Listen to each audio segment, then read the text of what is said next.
Nice car. What is it? Oh, it's my new Kia Optima. I got it at a Kia September clearance event. Should have got a Toyota Camry. I got leather seats. Me too. V6 engine? With Sportmatic transmission. 5-year warranty. Oh, no. Ha! 10-year. And I got 2,000 cash back, which means I paid $7 grand less than you. Get amazing deals on 2001 models during Kia's September clearance event. Hurry, event ends October 1st. Dual front seat mounted side airbags? Got it!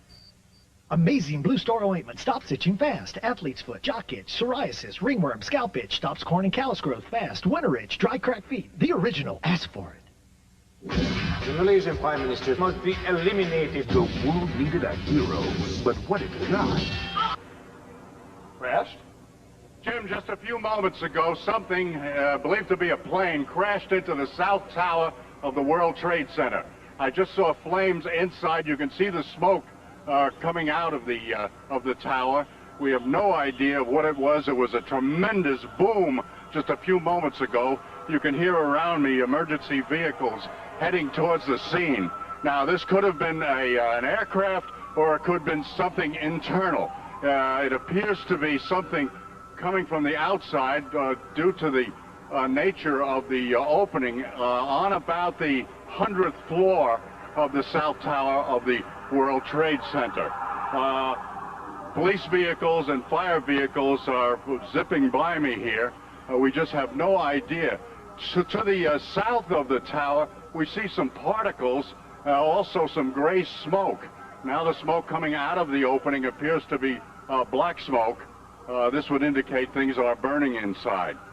We have no idea of what happened, but we did hear what sounded like an aircraft, and then a tremendous boom. Now, I don't know whether we could confirm that that was an aircraft or not. David, what did you hear? What would you say you heard? This is our cameraman, Dave Stolick. Incredible explosion. Very, very loud. Number 2. Yeah.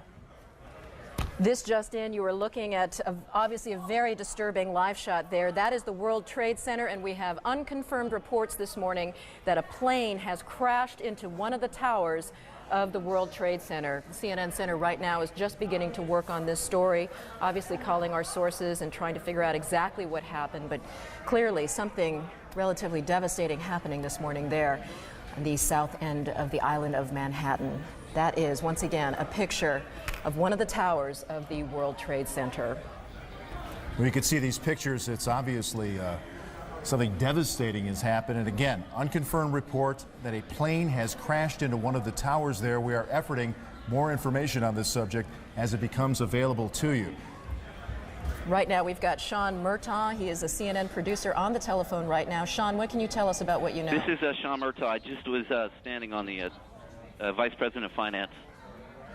Sean, Vice President of Finance for CNN. Sean, we're on the air right now. What can you tell us about this situation? Hello? Yes, Sean, you're on the air right yes. now. Go ahead. What can you tell us? I just witnessed a plane that appeared to be cruising slightly lower than normal altitude over New York City, and it appears to have crashed into, I don't know which tower it is, but it hit directly in the middle of one of the World Trade Center towers. Sean, what kind of plane? Was it a small plane, a jet? It was a jet. Looked like a 2-engine jet, maybe a 737. You're talking about a large passenger commercial jet. A large passenger commercial jet.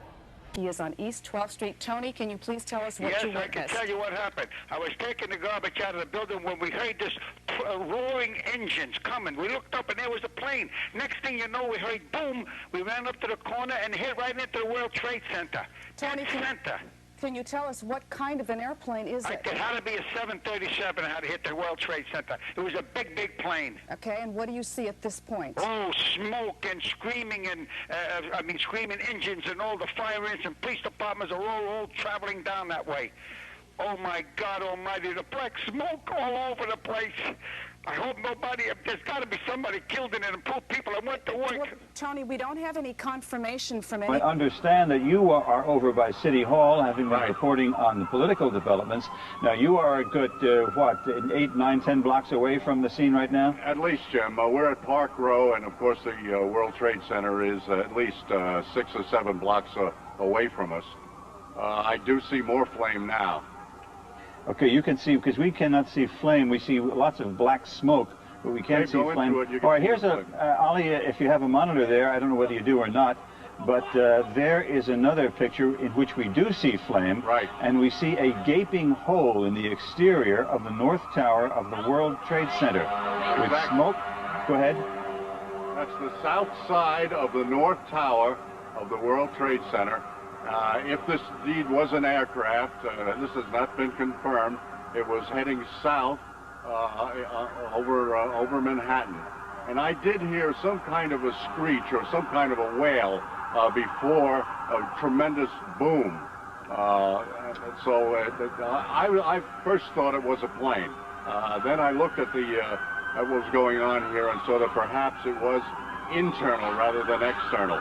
But we'll have to wait for official confirmation on that. Emergency vehicles, as you know, Jim, are really pouring onto the scene. Sure, we can hear them in the background as you're reporting to us. Now, once again, what time was it, if you can recall, Ali, when this took place? We were right into the commercial break, and it was about a minute and a half before we came on, Jim, so work it out. All right, Ali. Now, I'm told by the control room that we're obviously trying to talk to people in that neighborhood who have been a little closer to it than you are, Ali. Do we have any people to talk to? Sure, we've got some people here walking away. Excuse me, sir, did you see what happened? All right, go ahead. Yeah, I saw something like bomb and... Did you see anything hit the building, or did it come from the building? That's the bomb, I think so. Something hit the building? Yeah. All right, thank you. All right, we got some other people. They're all rushing away from the site. Don't blame them, especially that fellow with the little girl in his arms. Did you see what happened, sir? Did you see what happened? What happened? Well, I was in the past train, and there was a huge explosion sound. Everyone came out. A large section of the building is blown out, around like the 80th floor. Was it hit by something, or was it something inside? It was inside. Because it looked out. Everything was coming out. All the windows were coming out, and all the papers were What is on the sidewalk?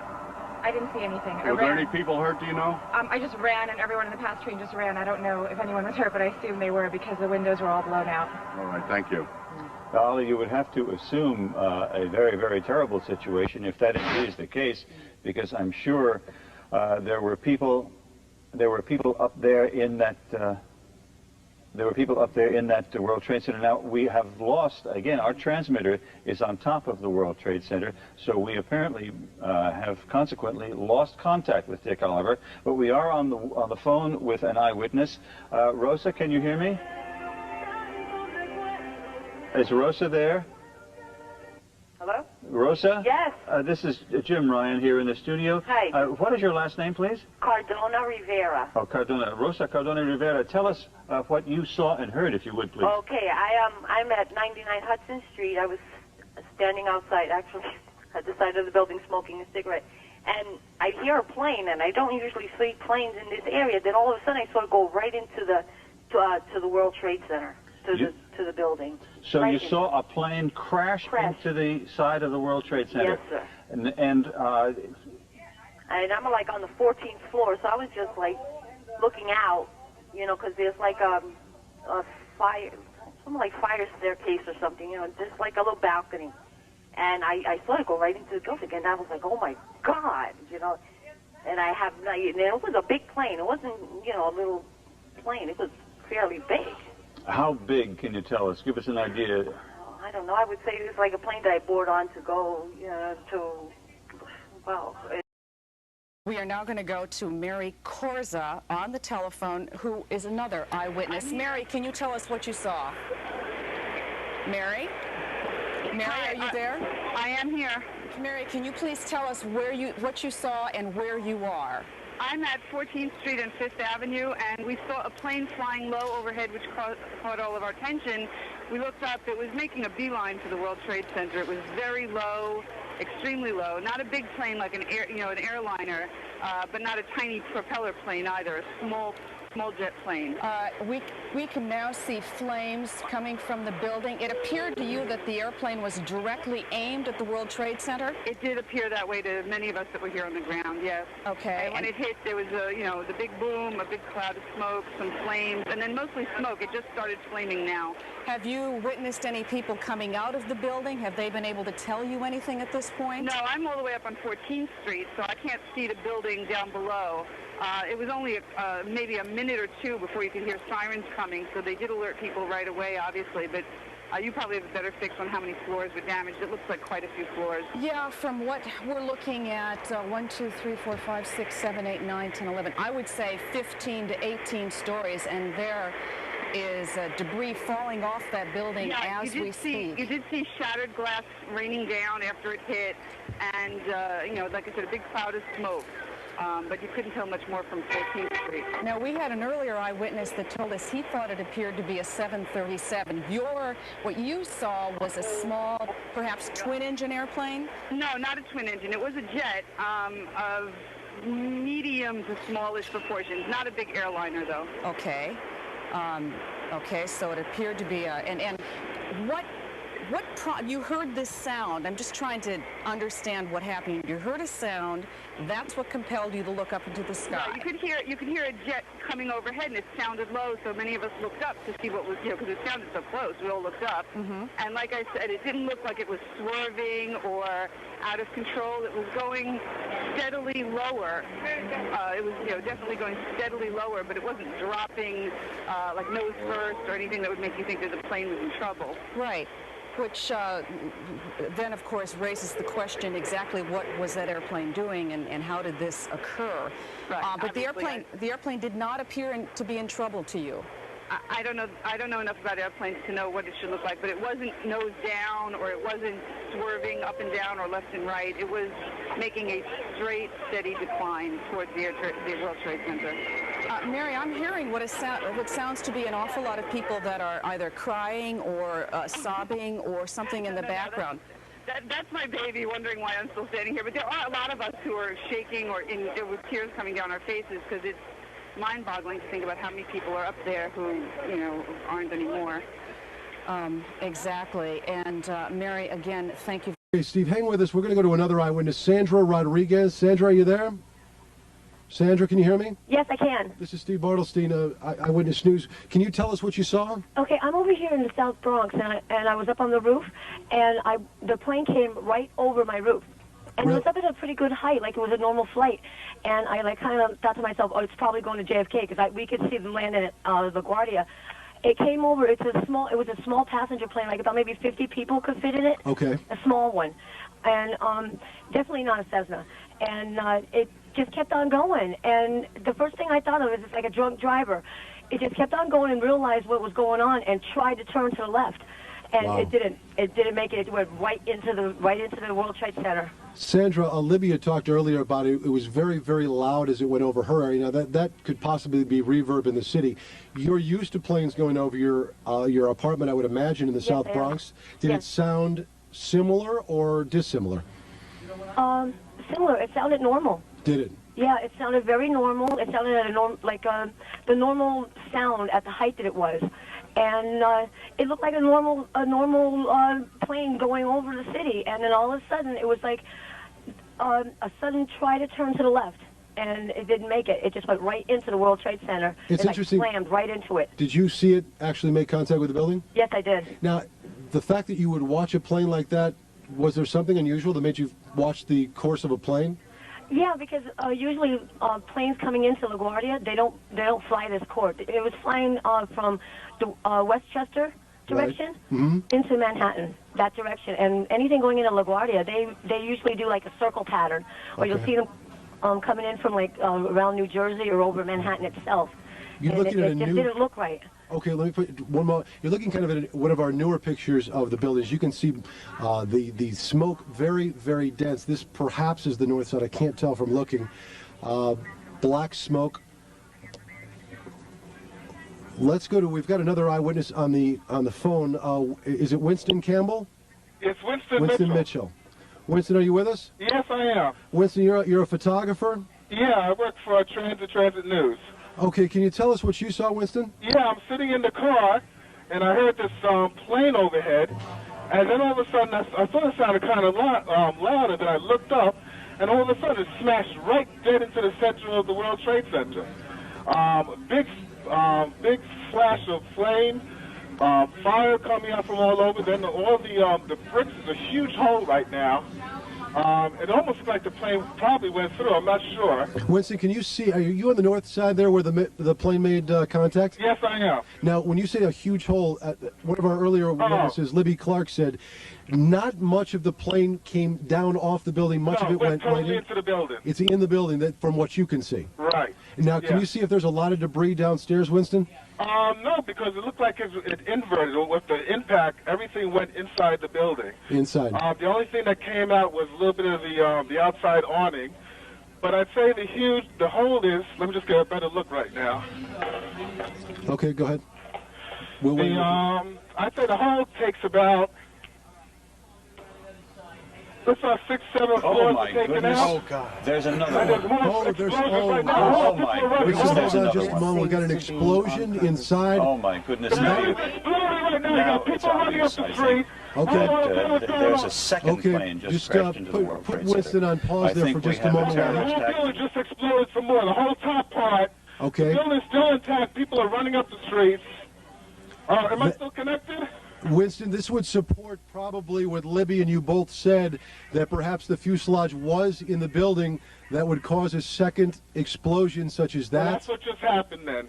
That certainly. Yeah, people are running up. We're getting word that perhaps. Okay, hold on. The people here everybody's panicking. All right, Winston, Winston, let me put Winston on hold for just a moment. Okay, I don't know how much longer we're staying. I'm inside of a diner right now. Well, Winston, you know what? If you could give us a call back, I just don't want to panic here on the air. Let's just take some of our pictures from News Chopper 7. Now, one of our producers said perhaps a second plane was involved, and let's not even speculate to that point, but at least put it out there that perhaps that may have happened. The second explosion would certainly back the theory from a couple of eyewitnesses that the plane fuselage perhaps stayed in those upper buildings. Now, if you look at the second building, there are two, that both twin towers now are on fire. Now, this was not the case, am I correct? A couple of moments ago. This is the second twin tower now on fire, and we're going to check on the second flight if perhaps that had happened. This all began at about 8:48 this morning. Again, what we know, in case you're just joining us, a small plane, not a Cessna type or 5 or 6 seater, but instead perhaps a passenger flight, ran into the north side of the World Trade Center. As you can see, the second explosion that you're looking at now in the second twin tower, it has spread much debris, much more debris than the first explosion or the first accident. Is Winston still on the line with us? Okay, he's not there, but do we have, I'll just talk to my producer, do we have an eyewitness that perhaps sees better than we do from these pictures? Again, you can see that there is debris falling off. Okay, we actually have an Eyewitness News reporter, Dr. Jay Adlersberg, who was downtown at the time, and he is on the phone with us live. Dr. Jay, what can you tell us? Hello, Steve. I'm actually uptown at 86th and Riverside. I can see the World Trade Center from about half the building up to the top. And about 5 minutes ago, as I was watching the smoke, a small plane, it looked like a propeller plane, came in from the west, and about 20 or 25 stories below the top of the center, it disappeared for a second and then exploded behind a water tower, so I couldn't tell whether it hit the building or not, but it was very visible that a plane had come in at a low altitude and appeared to crash into the World Trade Center. Dr. J, we're going to take a look at videotape just moments ago of the second plane hitting the World Trade Center. That is spectacular pictures. I don't know if you could see the plane, and that too was a passenger plane, if perhaps some type of navigating system or some type of electronics would have put two planes into the World Trade Center within, it looks like, about 18 minutes of each other. You want to go to... We have another copy. There's the second plane, another passenger plane hitting the World Trade Center. These pictures are frightening indeed. These are just minutes between each other. So naturally, you will guess and you will speculate and perhaps ask the question, if some type of navigating equipment is awry, that two commuter planes would run into the World Trade Centers at the same time. Another witness, Janice Huff, on the telephone. I'm not sure if it's our Janice Huff, but she apparently was a witness to the second explosion. You saw this? Where are you? No. Listen, I'm watching TV right now. Yes. Yeah. And, you know, I can see the pictures that we have of the building, the first building, the one with the tower on the top. And as I'm watching it and you're talking, I see a plane flying behind the other tower. And I see it getting closer and closer to the building, and I'm thinking, is that a plane? And it was. And all of a sudden, I see this explosion in the other tower. So there was another plane. So there was another plane with the second explosion. From what I am looking at on television, from the angle that I was looking. Here's a replay right here, I believe. When I was watching looking at the first tower, I noticed that there was a small plane coming around the side of the building. You see it there on the right? I see it. I see so it. It's coming down see it that right there. There it is, right there. I see it. And then it goes boom, right there. Watch. That's there it is. You're absolutely right. Oh my goodness. So I don't know if it's a helicopter or a plane, but it was certainly flying, and it went right into the building. It was a plane. Can we show that again, please? I clearly did not notice that the first time. Right. I think we need to take a look at that again. You know, obviously, what we are looking at are the Twin Towers of the World Trade Center in flames. We know nothing yet about the number of people, or what has exactly happened there. We can only tell you what we have witnessed and what eyewitnesses have told us. Now, here we're going to look at this tape again. Here it comes.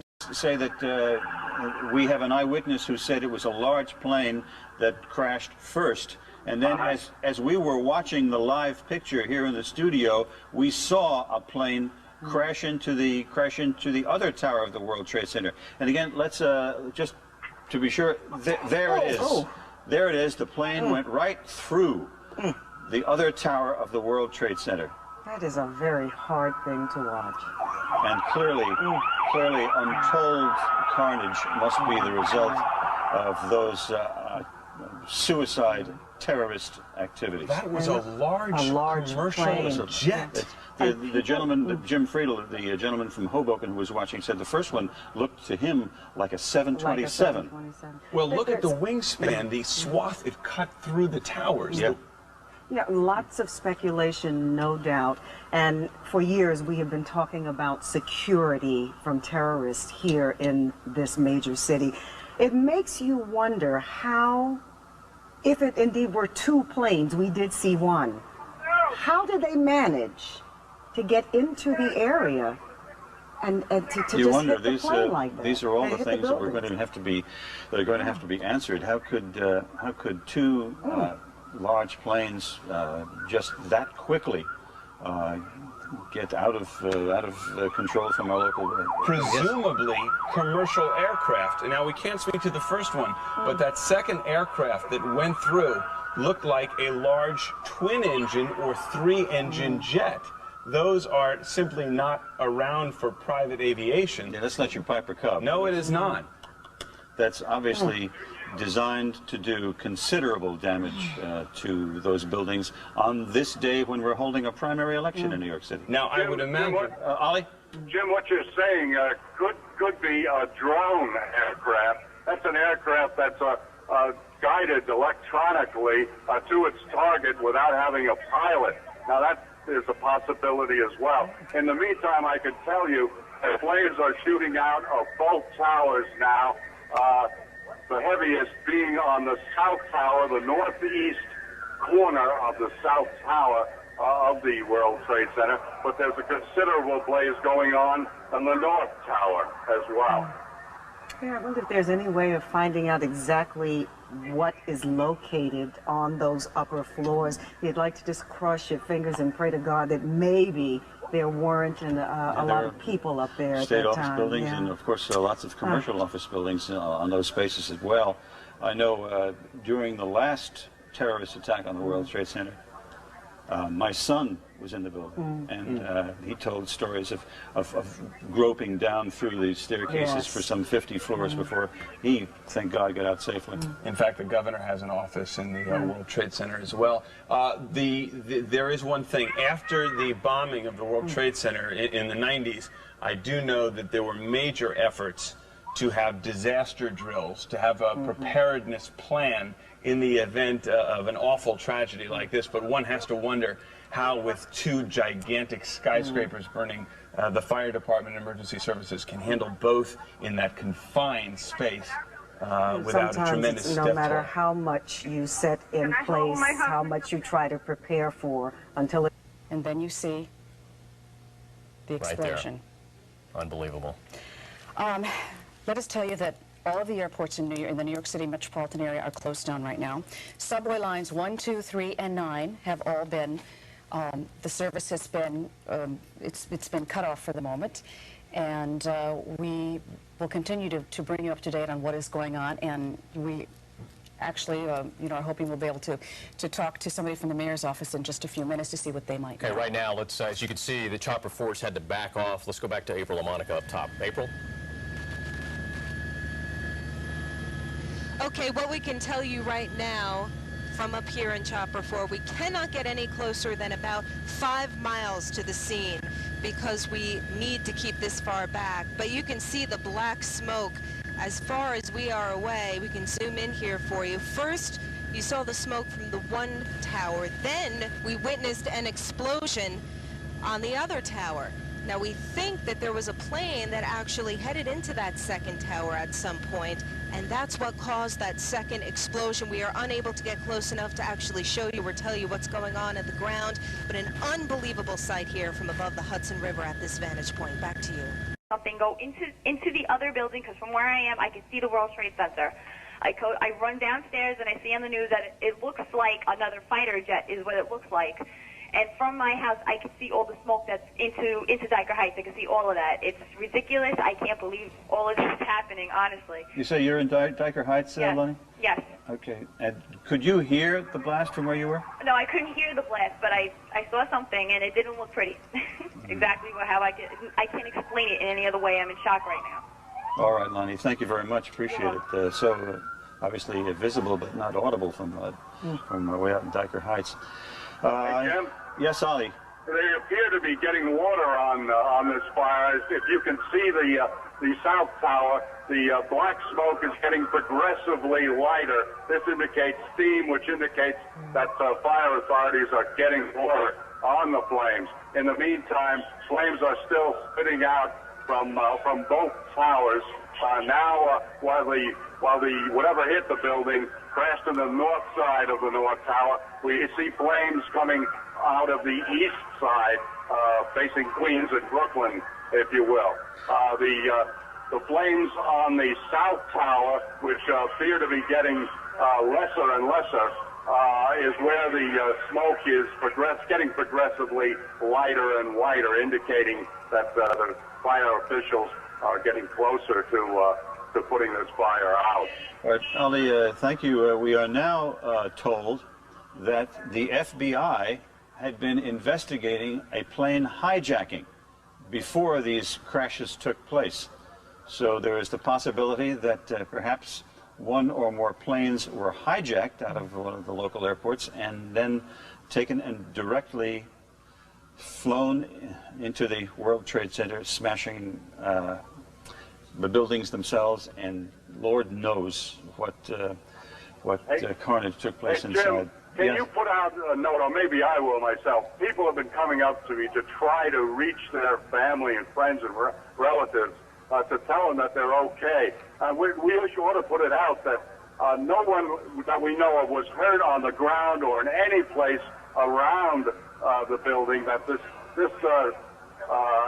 outrage appears to be concentrated on the buildings themselves. So anybody who has a relative or a friend in Lower Manhattan, they're not likely to have been affected physically by what happened here. All right. Again, you're looking at a split screen, two different shots of the World Trade Center. Dave, you want to say something? I would wonder at this point, given what's happened now, what you just mentioned about the FBI, the fact that it is now seemingly two planes, if the military or someone is going to scramble and try and protect the airspace around the southern tip of Manhattan, and indeed what the situation is out at the airports right now as well. Funny, you should, not funny, but apropos, we are now given word that all three area airports are closed.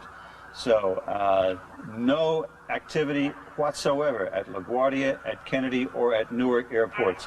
Also, there is no subway service right now on the 1, 2, 3, 9, N, and R lines. So there is no subway service in and around the World Trade Center, and all three airports have closed. Just to bring you up to date, that as a result, I think we can say with fair amount of certainty right now, two planes, large, apparently commercial jets, deliberately crashed into first one tower of the World Trade Center, then the other, just scant minutes apart. You're looking at live pictures now of the tops, two split-screen pictures of the tops of the World Trade Center, one from a fixed camera, one from our own Chopper 5, and obviously that is in the middle of the work day, and perhaps there is some significance that it is a primary election day, I don't know, but that is in the middle of a work day. All those floors on both towers of the World Trade Center are certain to have been occupied, and it doesn't look very promising for anybody who was caught in that terrible, terrible I'm sure terrorist Jim, act. officials would also want to say. Yeah, I'm sorry. Right You just talking to me. Yes, I'm sorry. You go right ahead. They're talking to me in my ear, but you make your point. If there is anyone who is heading into the city for any reason, if it's not an emergency, stay away from the city. Stay away from the downtown area. By all means. Perhaps we can talk to Kai Simonson. Kai, can you hear me?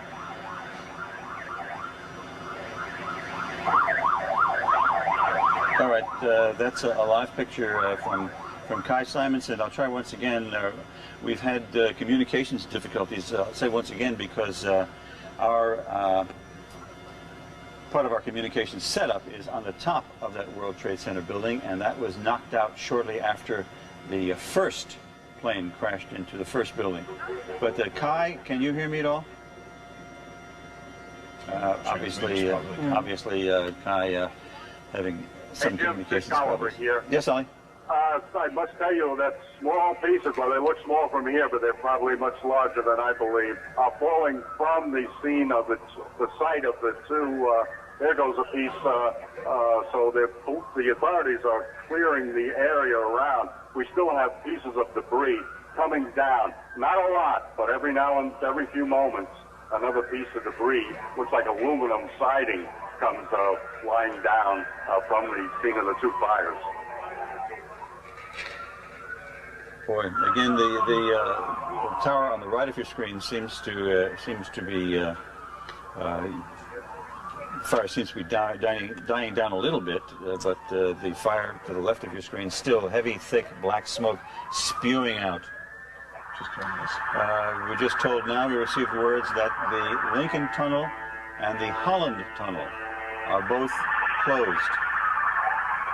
So, just as an aftermath of this terrorist act, terrible terrorist act, the ones I suppose we feared for the longest time, there is no service in or out of any of the airports. The Lincoln and the Holland tunnels are both closed. There is no subway service at all through downtown Manhattan. The 1, 2, 3, 9, N, R, any plane that goes near, any train rather, that goes near the World Trade Center has been discontinued. That as a result of what you see right there. Planes, two of them, one just minutes apart, one into one tower of the World Trade Center, the other into the other tower, causing devastation on the top floors of those buildings. It wouldn't surprise me, Jim, even though right now we just have a tentative shutdown of the subway system, if indeed the mayor or authorities shut down transit, just given the fact that there may be threats or a potential problem securing all of the major thoroughfares and tunnels throughout the city, simply out of precaution. I would imagine that they might consider doing that over the next short term. If there were two, there may be more. And you couldn't be too careful at this point. I understand we have another eyewitness to the catastrophe. Shaniqua, are you there? Yes. Can you tell me what you saw and heard, please? Okay, my grandmother's friend, she came upstairs and told us that they was bombing the Twin Towers. So me and my grandfather, we looked out the window and we actually saw the airplane crash into the second tower. Vivikra, could you do me a favor, please? Could you turn your television, set the sound down? Okay. Maybe we're having trouble hearing you. Perhaps that's the cause. Is that good enough? Tell us again, if you would. I'm not sure we quite hear you well enough. Okay, my grandmother's friend, she came upstairs and she was telling us how they was bombing the tower. So me and my grandfather decided to look out the window and actually saw the second plane crash into the second tower.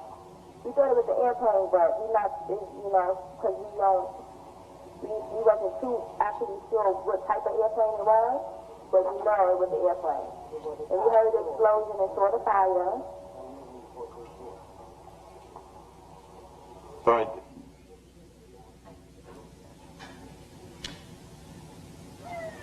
all right, we're having trouble communicating with Vivikra Cohen, an eyewitness, but again, FBI in Washington is reporting that they have had reports of planes hijacked before the crashes took place. So one would suspect, one would believe that the FBI was investigating hijacked planes when those planes were diverted smack into the World Trade Center, both towers. I'm told also that Mayor Giuliani is preparing to hold a news conference about the disaster. As soon as that happens, of course, we will bring it to you live. Dave? We might imagine, given that it's primary day, that the governor himself may also be in New York City on this date. Given the importance of the day municipally. You know, if he isn't, I'm sure he's on his way. One would hope that absolutely that he's not anywhere near that World Trade Center office. Ollie, anything new from your vantage point? No, Jim, except that emergency vehicles are finding it difficult to get through, not only because of the crowds, but because of the pileup of emergency vehicles. As you know, we're at the south end of City Hall Park, and everything is pretty much frozen here, even though I have not seen ambulances come out of the scene. I've seen them go in. Hopefully that's a sign that there are not too many casualties as a result of this. Thank you, Ollie. Jim, do we have word, have they evacuated other landmark buildings like the Empire State Building, the Statue of Liberty, etc.? Do we know? We have no word on that yet. It just gives you such a horrible feeling that the city is under siege, which may not be true. This is enough with the World Trade Center, but it gives you such a helpless feeling. Oh, yeah, there's not much you can do at this point. You also wonder if this is indeed a hijacking, if these planes were taken over, if the people who took over these planes actually were trained pilots and did the flying into these buildings themselves, or again forced these pilots to head on in. That it would be an unusual pilot who would do that. Exactly. But I'm told we have another eyewitness, Tom O'Hara, on the phone. Tom, can you hear me? Yes, I can. Can you tell me what you heard and saw, please? Actually, we were in our office building on 36th Street, and I went up to the penthouse where you have a straight downtown view. We saw the northwest tower on fire, and we saw either a slow-moving airplane go down, wrap around the tower, and then slam into the south tower in a ball of flames. And could from 36th Street, could you hear what was going on? I couldn't hear, but we have a straight-on shot completely downtown of all of the goings-on the two buildings. All right, Tom, thank you very much. So from 36th Street, looking across the tops of buildings, you can see it very clearly. We're told now that, in response to your point, Dave, that the city has shut down every place in and out of Manhattan. All the bridges, all the tunnels are closed. And again, all 3 airports are closed. So as a result of this this double-barreled terrorist attack on the World Trade Center, the city has shut down the Holland Tunnel, the Lincoln Tunnel, the George Washington Bridge. Every way in and out of Manhattan is closed. And I presume that would be from, I'm sorry, and the East River crossings as well. We are also told that the phone service in the building, we are having a problem with the phone service. The phones don't work. Joey was saying the cell phones, you can't get out on the cell phones as well. Yes.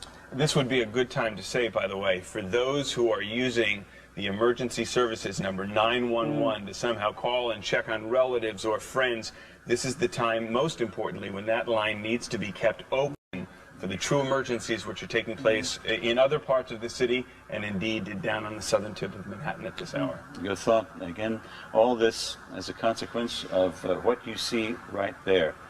Recapping for you shortly before 9 o'clock and then shortly before after 9 o'clock, a plane apparently deliberately crashed into the upper floors of first one tower of the World Trade Center, then, as we were watching in horror, another tower of the World Trade Center.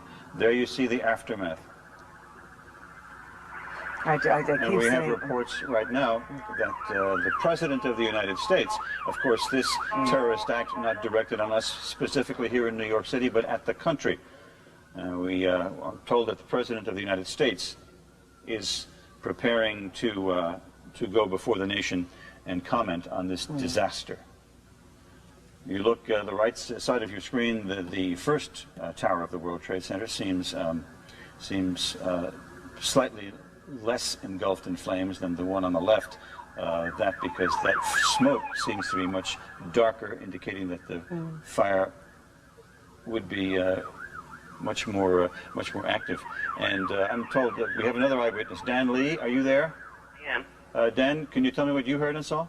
Yes, I was crossing 6th Avenue at West 4th Street, and there was a terrific noise overhead of a jet crossing over, which I noticed because it was incredibly irritating that it was that loud directly over Manhattan. And as I'm watching this jet, thinking, why is it so low? I see that it's heading right for the Trade Center, and sure enough, it hit the World Trade Center and completely disappeared into the building. I saw no debris falling, really. It just vanished right into the building. Were there many people around you when it happened, Dan? There were several people in the crosswalk at 6th Avenue and West 4th, yes. What was their reaction? We all just froze and stood in the middle of the street in disbelief watching, and traffic stopped because we were in the way. And we just stood there for quite some time in complete disbelief of what we had just seen.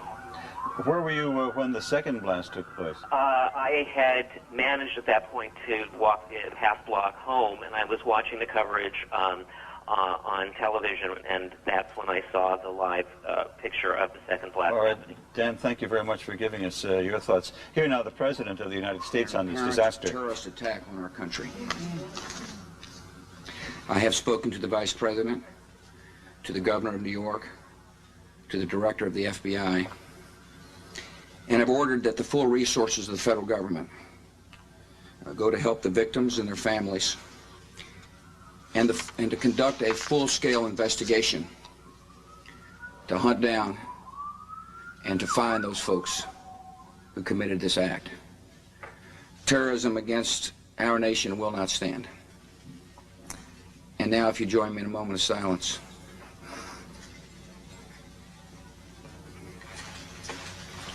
May God bless the victims, their families, and America. Thank you very much. All right, the President before a moment of silence for the victims of this terrorist act, telling the nation that the full resources of the government would be brought to bear on helping the victims and on finding out who precisely is responsible for this terrible, terrible attack on our country. Right there you see the aftermath, the World Trade Center towers, smoke billowing out of the upper floors, all those floors, I'm sure, fully occupied. The rescue attempts going forward as much as is possible, given the high floors of the tallest buildings in Manhattan, and given the number of people there. Dave? Jim, I don't mean to put you on the spot, but you may be able to provide some historical perspective.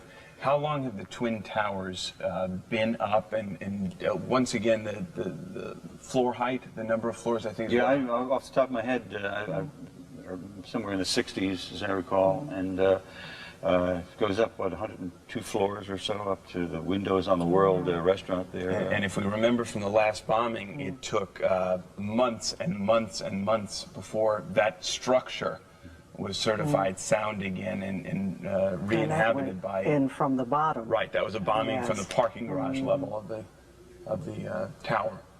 That is something that, it's hard to watch this, but it's more bearable because I remember that particular bombing, and I was on the air all morning and all afternoon with that one, is that you saw the people that were being brought out on stretchers. You actually saw bodies and victims. And this, we're not seeing that yet, and we're hoping and praying that there are very, very few injuries.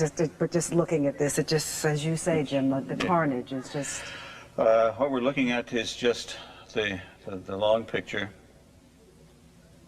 It would appear, Jim, as if there's more smoke coming from the ground. And we just have another, yes, things have fallen to the ground and are burning. And we have another announcement now that you might have expected, and that is the Empire State Building is being evacuated.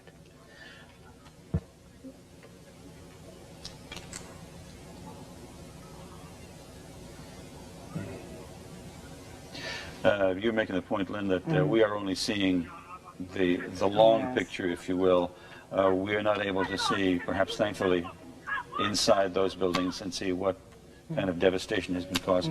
We're told we have a pilot on the line, Richard Kornacek. Are you there, Richard? Yes, I am. Richard, were you up in the air when this took place? No, I wasn't, but we fly alongside those buildings regularly on what they call the VFR corridor that goes up and down the Hudson River. And did you see the attacks this morning? Yes, I did. What was your vantage point, and what did you hear and see, if you would? Well, it appears that to fly an airplane right next to the Empire State Building or the World Trade Center, it's perfectly legal. You can do it under what they call VFR rules. And where those airliners apparently came from, it's really hard to say. And they may not have even been talking to the controllers. It's possible that they were hijacked either, quite a distance away, or no one knows where they actually came from.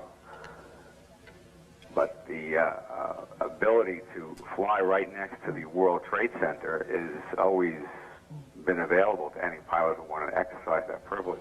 Excuse me, I just happen to live on the west side, and there's a regular route into LaGuardia that comes right up the Hudson River and then sort of banks right into LaGuardia.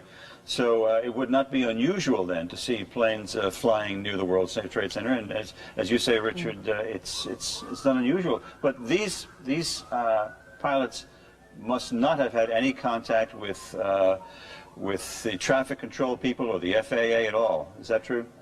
Apparently not, because we've heard nothing contact with them. The airliners that come into LaGuardia, when they're over the and that higher corridor, they're at maybe 2,000, 2,500 feet. But you are also allowed to go down below 1,000 feet along that corridor. And one of the things they may have done is shut off on the airplanes. They have what they call transponders, which allow the controllers to identify particularly the aircraft. and they may have shut them off, so the controllers could not actually see the airplane very well.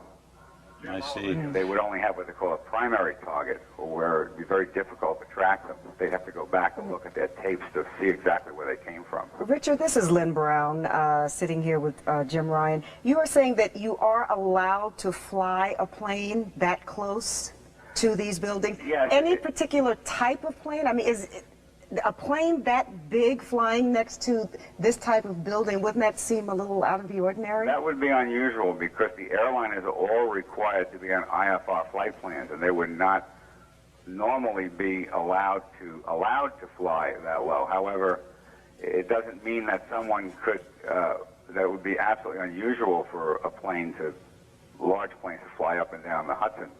But airliners routinely do not do that. Richard, would you just stand by 1 second, please? I just want to tell the folks one thing, and that is the city fire department has now issued a request to all the members of the department, all firefighters, whether you're on your day off or whether you're on vacation.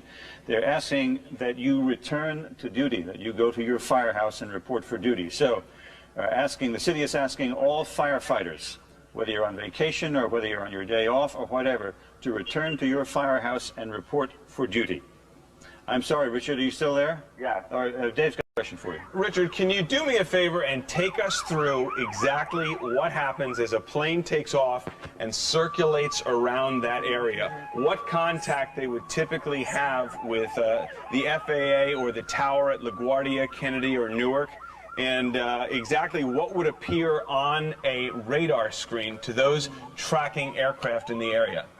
Let's say if you were taking off in a relatively small plane, say a twin-engine plane or a private aircraft, and you were coming in from the south, which apparently these came from. If they have specific areas, if you're coming in, let's say you were 20 miles out, there's no requirement that you be in radar contact with anyone or radio. Now, Richard, I'm going to jump in. What if it were a larger aircraft? Because at least on that second hit to us, it appeared as if that was at least a twin-engine jet. What if you're a commercial aircraft? Even a commercial aircraft is not required to always be on an instrument flight plan. They could take off what they call VFR flight rules, come up the New Jersey coast, and when they got within, say, 10 miles of New York City, they'd have to drop down below 1,600 feet. And VFR, they'd have to then drop down when they got to the Verrazano Bridge. They'd have to be below 1,100 feet. My question is this. Would folks who are manning a tower, would personnel at the airports early on or relatively early on spot something alarming, that something that big was below a certain altitude or near one of these skyscrapers? No, they wouldn't. If they came up from the south and they came up below those altitudes, even if they had their altitude reporting on, since they're below the level of where they control the airplanes, they wouldn't pay it any attention. They wouldn't have to, and normally it's not done. And realize that this is an extraordinary circumstance where apparently these planes appear to have been hijacked in some way or taken the control over them, and it basically must have been a suicide mission. Most of these aircraft accidents, when you look at them, most pilots can tell what really happened very quickly, even though the reports take a long time to come out. But the controllers, let's say the controllers that are actually controlling the airliners. Richard, I'm sorry, I have to interrupt you. I apologize to you, Richard, but we have another development. Thank you very much for your assistance. I appreciate it. Dick Oliver? Yes, Jim. Can you hear me? Yes, I can. Go ahead. Jim, I can tell you now that the police for the last several minutes have been evacuating all of lower Manhattan. I'm standing at the foot of City Hall Park, and as I see people being screaming out of the lower Manhattan area, I'm looking down Broadway, and they're encouraged, move, please, please move. And they're moving them north towards the up Broadway and towards the Brooklyn Bridge. So virtually all of lower Manhattan is being evacuated at this time. All people except for emergency personnel are being asked to leave the area. Oliver, that may tie in with another, I must emphasize, unconfirmed report that we have, that there is yet another plane on its way. So, Lord knows we hope that is not the case, but we do have an unconfirmed report that another plane might be on its way. We have an eyewitness from our own staff. Hey, kid, how you doing? Hi, Jim. I was in my apartment. I live on the 36th floor at 59th Street in Columbus, and I have a clear view of downtown, and I can see the towers. And I was in my living room. I was getting dressed to rush in here, and I saw one tower. It had all the smoke. And then I saw another plane that was really close, and it went behind, and you can see it doing a turn.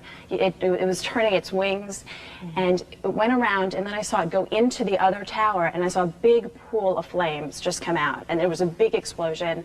I didn't hear anything, so I'm at 59th Street, but you could see it, and there were flames, and there was so much smoke, and you can see that it was an entire different building. But I saw it, it was a different plane. So two different planes? Absolutely. Now, when you left your building, you went downstairs to come in here. What kind of a reaction did you encounter on the streets? Were people aware of it? Were people frightened by it? Absolutely, people are aware of it. I mean, just walking here, I was hearing people saying, you know, it was one plane, it was two planes, and everyone was hearing sirens. And people, I know people were trying to use their cell phones. No one could get a cell out. And my taxi driver was talking about it. And he had the radio up, and he was, when we would stop, he would put his window down and tell the other guy. So everybody knows about it, I think, at this point, and they're talking about it. We just got word that from the Associated Press that it's pretty sure now that one of those... Well, it sounds to me like Jane, we're just getting a report that there's been an attack on the Pentagon. This is the Pentagon. This is from the network. This is the Pentagon in Arlington, Virginia. These are pictures that have just come in to us here at News Channel 4. You are looking at live pictures of what appears to be an attack on the Pentagon. We can tell you nothing more than what you were looking at. This is approximately an hour ago that we had one airplane crash into the northern of the World Trade Center towers, and about 18 minutes later, another airplane crashed into the southern of the towers, and now we have this. We also hear that the first plane that hit the World Trade Center was apparently hijacked after takeoff from Boston. It means there's a very good possibility that that plane did have some passengers on board. Huge flames, huge flames. Deb, I'm going to have to interrupt you, I'm afraid, but the dimensions of this catastrophe are growing. We are told now that this is not quite confirmed yet, but we are told fairly reliably that a plane has crashed into the Pentagon in Washington. So not only have we had a terrible catastrophe here in New York, where planes crashed into both towers of the World Trade Center, but we are told now that a plane has crashed into the military complex in Washington, the Pentagon, which of course houses the nerve center of all the military operations of this country. So a 1, 2, 3 attack on the United States apparently today, 2 here in New York and 1 in Washington at the Pentagon. There you see a live picture from Washington. We would have to guess that that smoke is emanating from the Pentagon in the background. So the military nerve center of this country has been attacked by terrorists.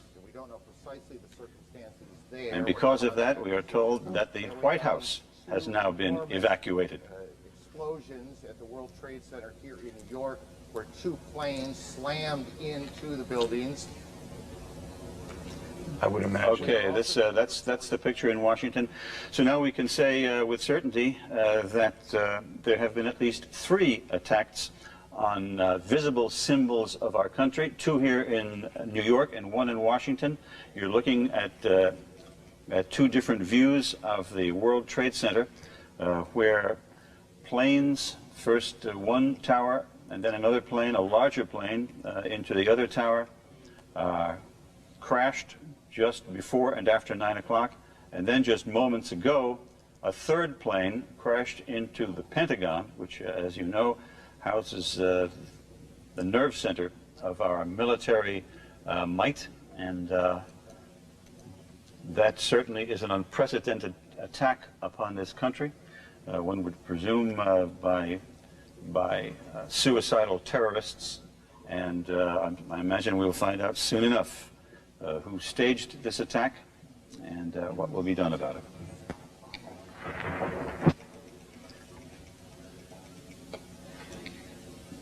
You know, we're getting something on the wire also about the stock exchange, which planned to open this morning at 10, is delayed a half an hour. So we've got developments all over the place. And I don't know about your computers now. I'm starting to have a problem with my computer. It is just randomly jumping from one story to the other. Given going forward, as there are, I think, stories are incoming on a very rapid basis. So that would be the. Given what we're seeing at this point, I would imagine major buildings in major cities, from the Sears Tower in Chicago to other symbols, as you mentioned, Jim, in Washington and Boston, I would imagine are all going to be on high alert, if not evacuated in Washington. The West Wing of the White House and the Capitol building have both been evacuated. Okay, so in Washington, just to recap now, on this terrible, terrible day, here in New York, you happen to be looking at a picture in Washington, so we'll start with that. That's in Washington, a plane has struck the Pentagon in Washington. And that, of course, houses our military nerve center. And that has taken place, and the Pentagon now obviously being evacuated. The West Wing of the White House is being evacuated. And here in New York, 2 terrorist attacks on the World Trade Center. A plane deliberately smashed into the upper floors, first of one tower, and then several minutes later, the other tower. 2 large planes. We understand the second one, or the first one rather, was hijacked from Boston and presumably loaded with passengers.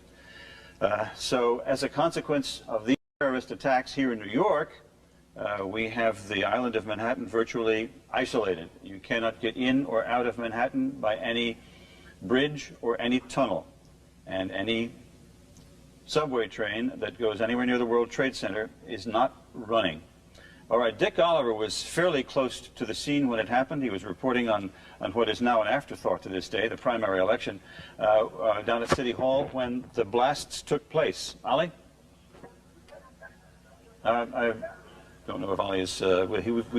Again, our part of our television operation is on top of the World Trade Center, so we lost the picture. Yes, you're coming to us by phone, Ali? Yeah, Jim, I hear you now. I'm down by the Brooklyn Bridge now, where people are streaming over the bridge, heading towards Brooklyn, obviously. The police are encouraging people to get out of lower Manhattan. So that's going on now. There are some cars being permitted to clear away to allow more and more pedestrians to get over the Brooklyn Bridge. Is there any vehicular traffic on the bridge, Ali? There's just a little bit coming off on the side ramps. The south ramp has some traffic on it, but that's going very, very slowly. The pedestrians have taken over the entire bridge, almost the entire bridge. Now, as far as the first blast is concerned, I did hear some kind of a scream. Just a split second before that tremendous blast. And I did not know it was an aircraft. I did not know what it was. But you were able to confirm what happened with the second explosion in the second tower. Ali, let me just interrupt you for a second, if I may. We are told now that the White House has been threatened with a terrorist attack. Maybe some sort of a verbal threat, I don't know, but one would assume that the White House, given the fact that the Pentagon was under attack, and these World Trade Center was under attack, this country is under attack by terrorists, both here in New York and in Washington. And just moments ago, the President of the United States went in before the nation to make this announcement. It just...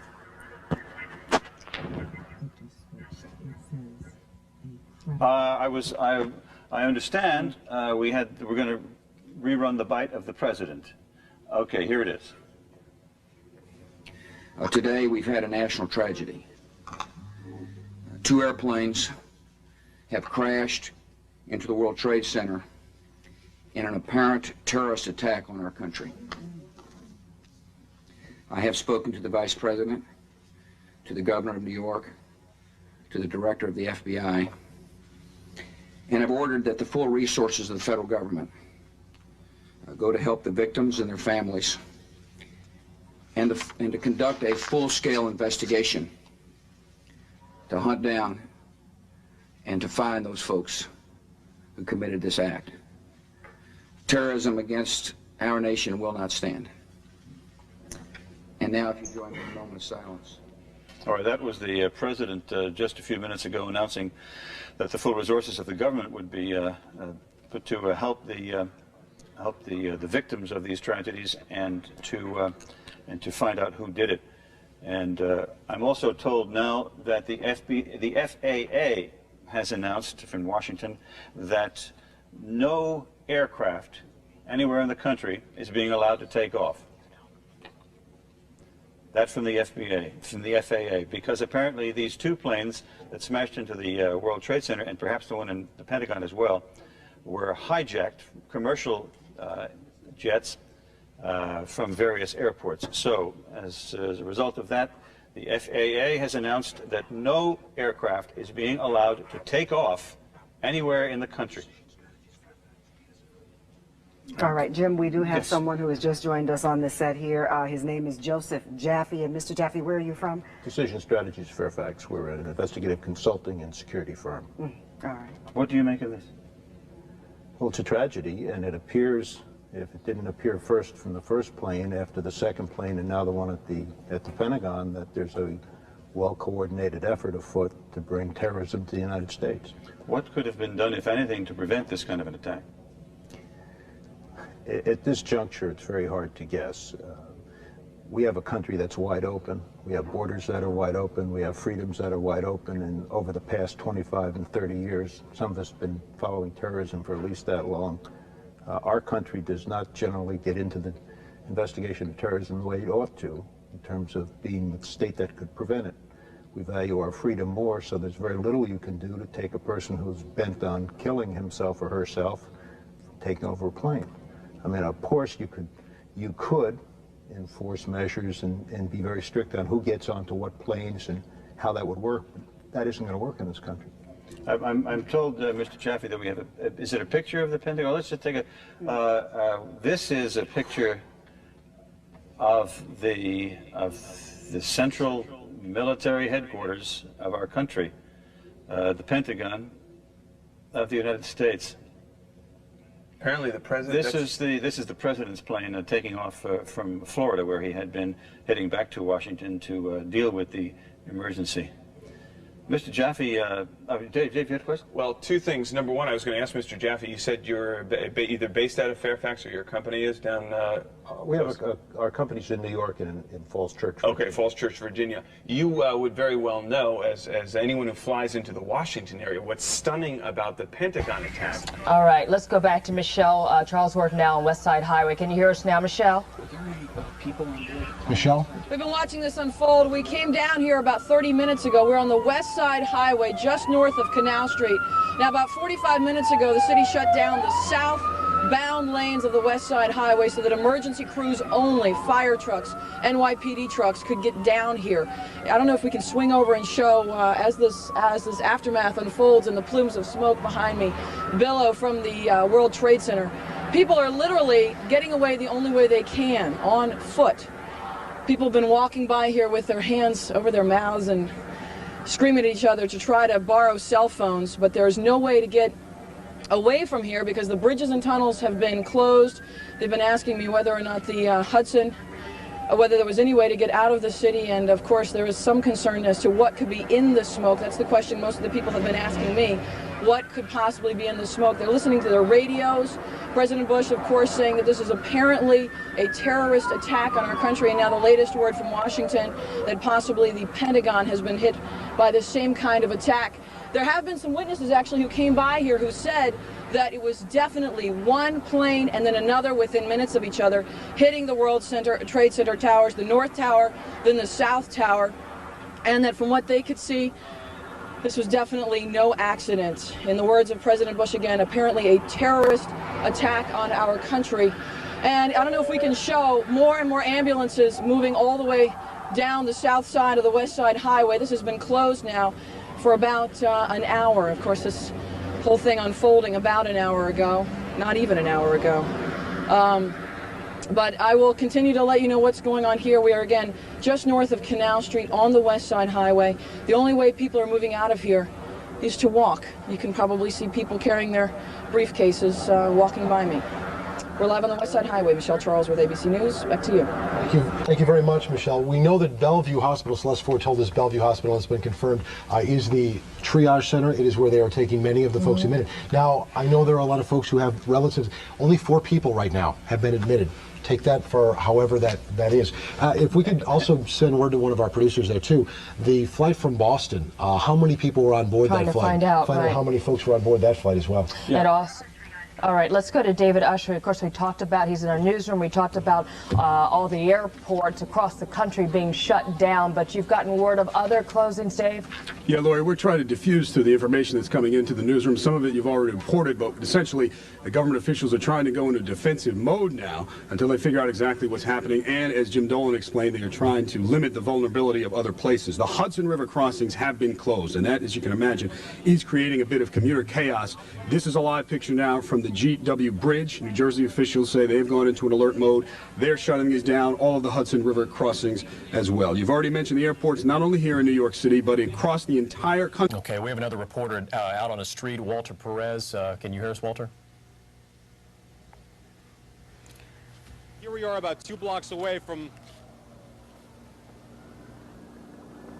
Okay, 2 blocks away from where the whole thing happened, and this entire area has been cordoned off, and people that have been working in nearby buildings have been told to evacuate. That's what this mass exodus is to my left-hand side. To my right, we have 2 witnesses, and as we speak with you two, we're going to pan up and show a shot of what we see from this vantage point. First, Marna Ringel, and Marna, you work across the street. Tell me exactly what you saw on the street, and as you looked up what you saw, because you said you saw the second one, am I correct?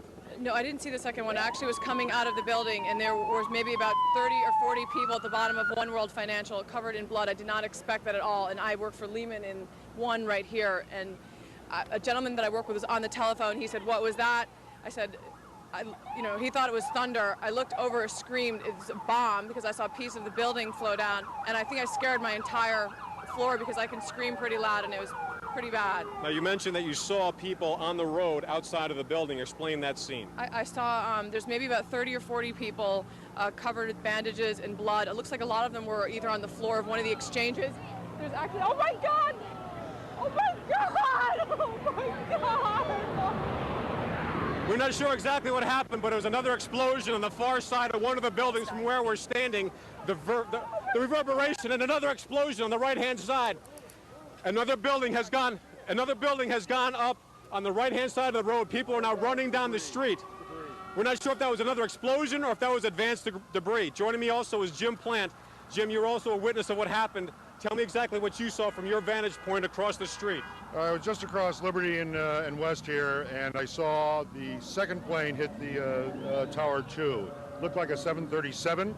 It hit a glancing blow. It didn't hit it direct. I don't know where the rest of the plane went. But it went in, fireball came out, and it hit lower than the first plane, which hit the upper floors. Jim, thank you very much. At this point, as you can tell, there's absolute pandemonium in this area because of what had just happened. Exactly what, I can't confirm, but on the far side of the building, there seemed to be another explosion, and also on the right-hand side, there was also another explosion. We're not sure if that was extra reverberation from what happened at the World Trade Center, or if that was an added explosion. At this point, there's a lot of smoke, massive plumes of smoke falling from the building across the street. People that were running down the street or walking are now running away. We don't have any information as far as what the most recent reverberations were, but from 2 blocks away, you could feel what happened. We'll get more information and pass it along to you. A few minutes ago, indicating that they're making some progress in putting those flames out. But now there seems to be a lot of smoke coming from the lower portion of the World Trade Center. And again, we had a report. A new black smoke. We had a report indicating that that there was an explosion on the lower floors now.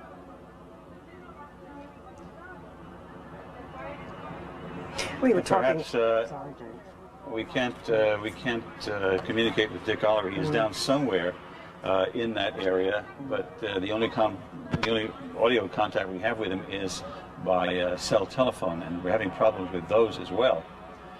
So there's a live picture. All right, Brandy, are you on the phone? I am, sir. Brandy, where are you now? I am in Clinton Hill, Brooklyn. I live on the 15th floor. Yeah. I have a terrace that faces the World Trade Center. Yeah. If I am home and all of the lights are on, if one floor turns out all of their lights, I can see that one floor turn out. I can see everything. I was in my bed this morning. My whole building shook. I got up, looked to see what was going on. Everything was up in flames. 10 minutes later, not literally, the other plane, I swear to you, deliberately went into the next World Trade Center building. Deliberately. There was no mistake about it. It deliberately went in there. I have a clear view of everything. Just 2 seconds ago, half of the building just fell out. There's nothing but white smoke. I can no longer see the World Trade Center now. It's all up in smoke. The smoke is on my terrace. That's how close I am. My mom is coughing because the smoke is on my terrace. And you're across the bay in Brooklyn. I'm across the bay in Brooklyn. I can see everything. We're in Clinton Hill, Brooklyn. This is the scariest thing I've ever seen in my entire life. It was like television. Now, when you said it seemed as if the side had fallen off the building. The side of the building has fallen out. It seemed like there was another explosion. I heard something go boom, and everything just like fell out. Is that a third explosion now? I don't know if it was the third explosion or was it from the fire. The fire. Now you saw you heard the first explosion, and you saw the second plane go in. I saw the second plane go in, and it was actual deliberate. There was no way as a pilot that you would not drive around that smoke. Brandy, after you saw that second plane hit deliberately, as you say, the side of the World Trade Center, then you heard a third explosion? Then I heard, not necessarily a third explosion, just 10 minutes ago, like a whole side of the building just fell out. I see. And I could hear like the rumble, the crash of all the windows coming down. So that could indicate some sort of a weakness, the Right. structure of the building weakened. I can't even see the World Trade Center building. It's too much covered with smoke. It's too much covered with smoke. I see. Well, I mean, the smoke is coming on my terrace. That's how much smoke it is. I see, Brandy. Thank you very much. I'm sure it was a harrowing experience for you, so thank you for sharing your experiences with us. I appreciate it. Mr. Jaffe, again, we're talking, your firm again is? Decision Strategies, Fairfax. Decision Strategies. As we look at a picture of the smoke coming from the Pentagon building in Washington, we now head into perhaps a new era in this country as far as protection against terrorist activity is concerned. Do you think that's a fair statement?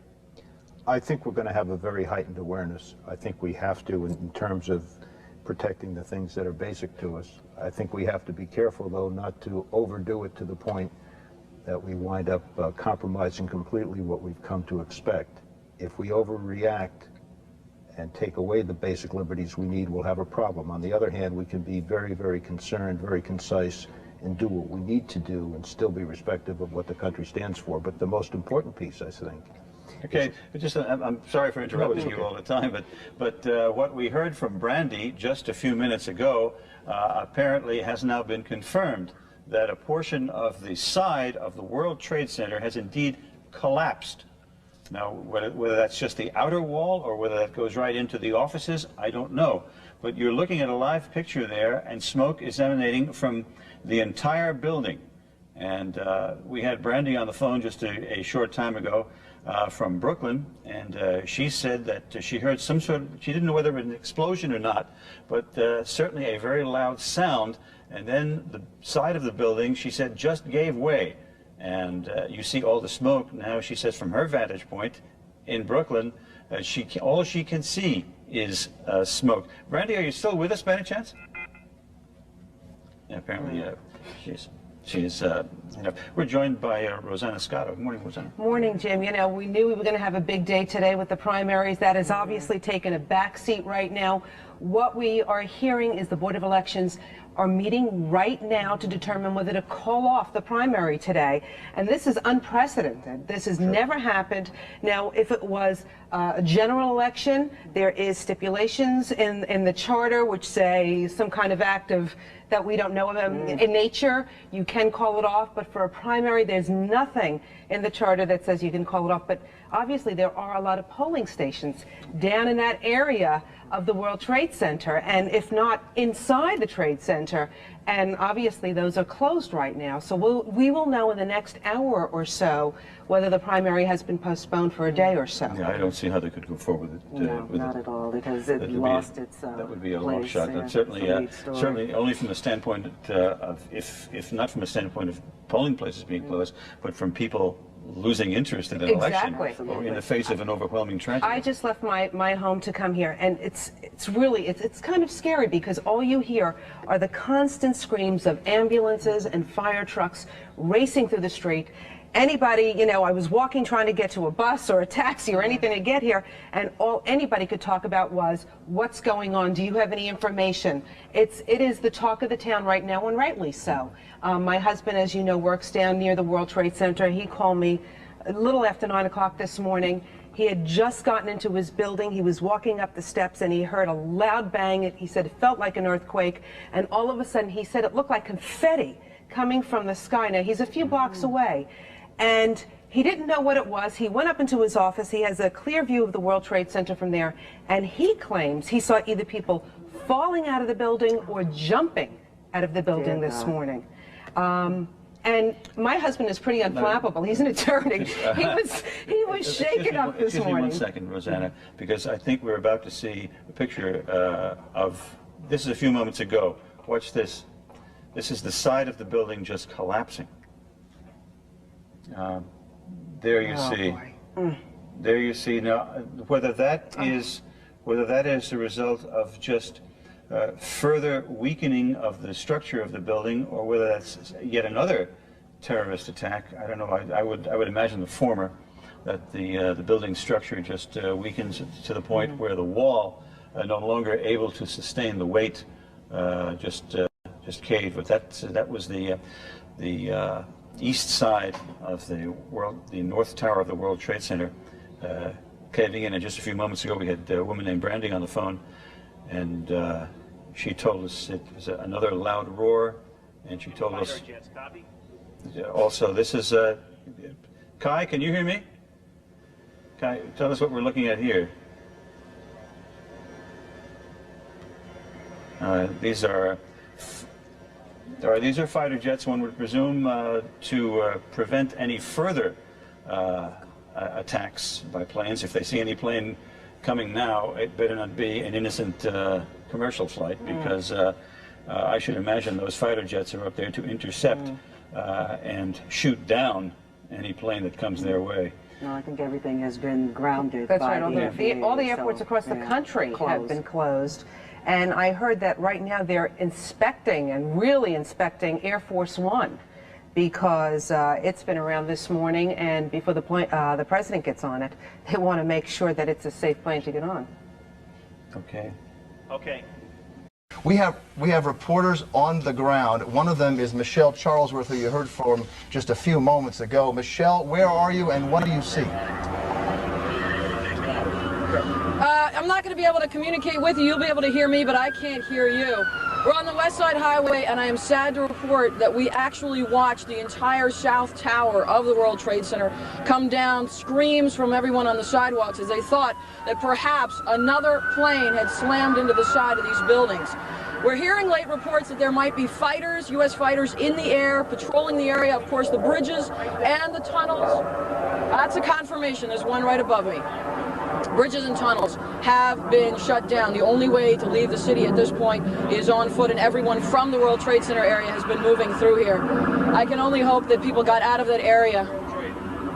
We're pointing up to show the fighters right now. I can only hope that people got out of the area on the sidewalks below the South Tower before it came tumbling down. But it literally exploded and came down as though it had been hit. Plumes of smoke moving out into the harbor. Can we see how many fighters there are up there? One fighter. One fighter. As far as we know, there is nothing left of the South Tower of the World Trade Center. There were reports elevators weren't working. Obviously no way to get out of the building aside from the stairway. You can see the smoke all over this area. And to give you some idea where I am, I'm approximately, what, 20, 30 blocks from where this latest explosion just happened. The West Side Highway southbound has been filled with emergency vehicles. It's shut off except for NYPD vehicles and fire trucks. Again, the South Tower of the World Trade Center just coming down right in front of us. We watched it happen just moments ago and actually got video of it, so we'll be showing you that. Reporting live on the West Side Highway in Manhattan, Michelle Charlesworth, ABC 7 Eyewitness News. You sit here and you look at this, and as journalists, you are not supposed to inject any of your personal feelings. But I'm sitting here, I'm looking at this, and I'm mad as hell. I really am. I am so angry that something like this could take place in our country. Disrupt our lives, yeah. Well, I think it's also frightening. I mean, let's face it, we're journalists, but we also live in this city. Thank you. We have children that we're raising in this city, so we have concerns just like everybody else, and we want to keep this place safe. And who would think in our lifetime that we would see something like this? Yeah. Should we have been aware of this, Mr. Jaffe? Should we have been some inkling? Because apparently we got blindsided here. I would think, and the government has various motives, and each of the various pieces of the government have other intelligence sources, but I would hope that we would be on top of some of this. And in years past, sometimes we weren't, sometimes we weren't, but at least we had an inkling. It seems to me one of the things we have to do is to increase our intelligence gathering faculties domestically as well as overseas, especially domestically. And that may frighten some people because they don't want to have their rights compromised. On the other hand, we have to give up something in order to be safe.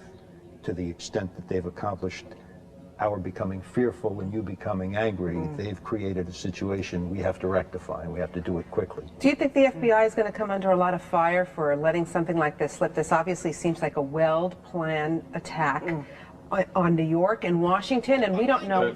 Allow me to interrupt you, please. This is Rick Leventhal with Fox News Channel. The smoke is obviously cleared somewhat. Ma'am, she's with DCPI. Can you talk to us for just a second? Bring us up to speed. Obviously, people have their hands full out here. It's not easy getting anyone to talk. Yeah, tell me where you were. What happened? What did you see? What did you hear? First, I went on Canal Street. I saw the fire. I saw the two buildings. I think it was a bomb because it's two of them. Anyway, when I got there, I tried to save people because I'm a doctor.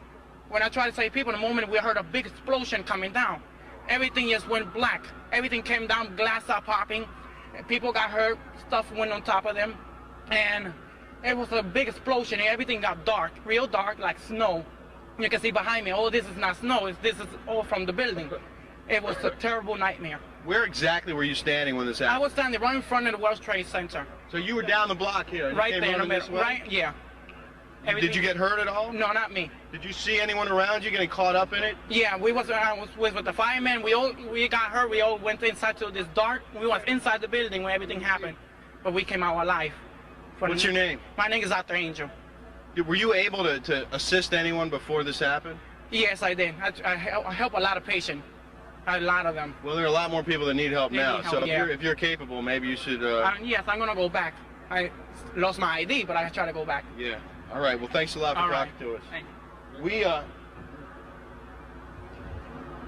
can you talk to us for a second? Jesus, just. Huh? I saw a Trade Center down. Well, tell me what you saw. All right, I was coming down 6th Avenue, running down to meet this truck. Pat Muskoff. Fox News engineer. Go ahead. Go ahead. Start again. I'm coming down 6th Avenue. All the traffic, all the people traffic was running up. And I'm looking up, I'm trying to call the station, trying to find where we are. And I look up and the tower just starts crumbling down. And everybody in the street just stops and started crying and bawling. And I'm standing next to a fireman, he said, yeah, they just bombed the Pentagon too. So that's basically where I saw. Then I came running down here. Traffic's not allowed past Warren Street. And you see what's here. Do you know which of the two towers?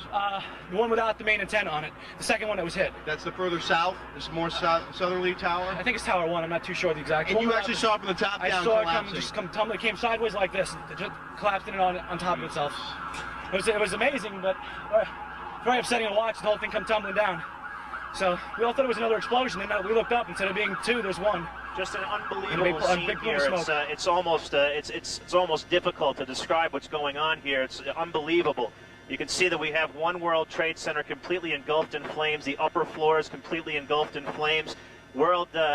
Two World Trade Center has collapsed. It collapsed, I guess, about 15 minutes or so ago. We had two planes, as you've been hearing. One plane hit One World Trade a short time ago. I guess it's going back about 45 minutes to maybe to an hour or so ago. And then shortly after that, another plane. We actually witnessed the plane coming up the East River, and it seemed to be getting dangerously close to World Trade, and we thought that it was going to hit, and it did in fact hit. We saw the explosion and all of the debris flowing down toward the lower Manhattan there, and it's just incredible how right now what we see on the ground down here is that the entire area of lower Manhattan right now is completely engulfed in a big black cloud of smoke. Now we did have some people down there that were shooting some tape for us. They said that the entire area is completely engulfed in smoke right now. It's very, very difficult to see at this point. And right now our concerns in terms of what we're doing up here is that the area, as we understand it, has been sealed off. The airspace has been sealed off. So they are not allowing people to come in and out of the airspace at this point. We are able to stay here right now, but no commercial traffic is being allowed to exit or enter the airspace right now. And we did hear some reports that there were hundreds of people.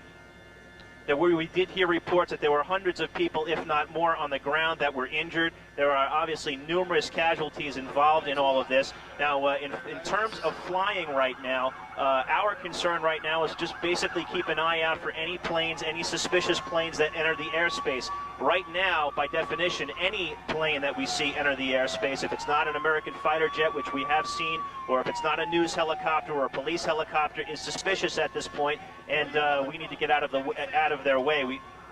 77th floor in One World Trade. You were in the building? Yes. We did not see the debris hit anything specific on the ground because we are being kept at a distance right now. We're being kept at 3-4 miles away. Actually, I'm being told now by my pilot we're being kept at a minimum of 5 mile radius of the World Trade Center. That is for our own safety and also for the safety of the people on the ground. The debris, it's very, very difficult to determine which way the debris fell. It may have fallen toward the east, but I'm really not sure at this point which way the building collapsed. It was very difficult to see. It kind of erupted in a big cloud of dust and smoke at this point, so it was very difficult to see which way the debris fell, but it did appear that it may have fallen over toward the east side of the island. You can see it's an incredible scene here. It's almost the entire southern tip of Manhattan completely engulfed in smoke at this point. And we are told that it is virtually impossible to see down there. I can only imagine what emergency crews are going through at this point, not being able to see, trying to fight a fire. Right now it's just kind of a moot point. Basically, I would think that right now the priority is just to preserve life at this point. The fire continues to burn at the top of One World Trade. Two World Trade, as I told you a little bit earlier, collapsed, and it appeared as though it was collapsing over toward the east side of the island, but that has not been confirmed. I can't be sure of that completely. But just an incredible scene out here. It's really almost difficult to describe.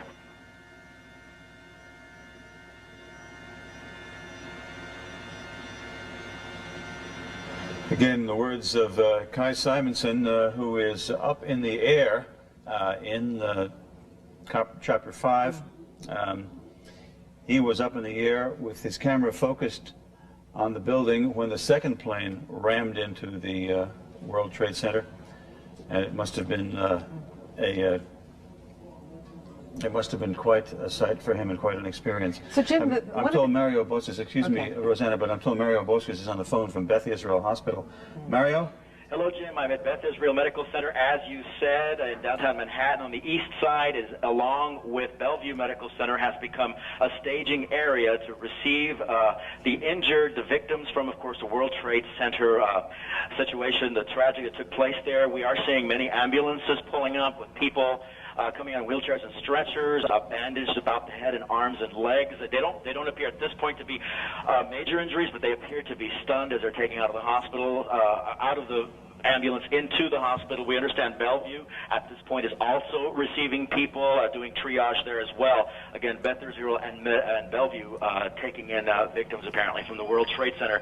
In addition, Jim, people on the streets, I can tell you, along First Avenue walking around totally stunned. The TV sets in some shops are turned on loud, pointed out toward the streets as people come out of their apartments to watch these developments as they unfold. But again, at Beth Israel, they have many ambulances that are standing by to go to the area. We also understand Beekman Hospital is where many of the injured. I was running my way there to try to get coverage there when I stopped at Beth Israel to get the situation here. And as you might imagine, the medical personnel are running around the area preparing to take in more victims. I'm sure they will. By the way, I should tell the viewers, Mario, that you're looking at the picture on Fox News Channel. They have a reporter on the ground. Perhaps we could listen to that interview. It's in the World Financial Center. Right across the street. World Financial Center is right across the street from the Marriott Hotel. And when we were walking by, you look at the Marriott Hotel, I don't even think it's there anymore. So, well, I don't know what else to ask you. It's just an incredible story. It's just horrible. It's an absolute shame. Do you think you know people who were on the floors that were hit?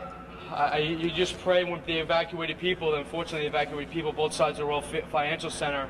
I don't know if if you're talking talking about the other side. We were by the water, by the ferries and Moran's in that area.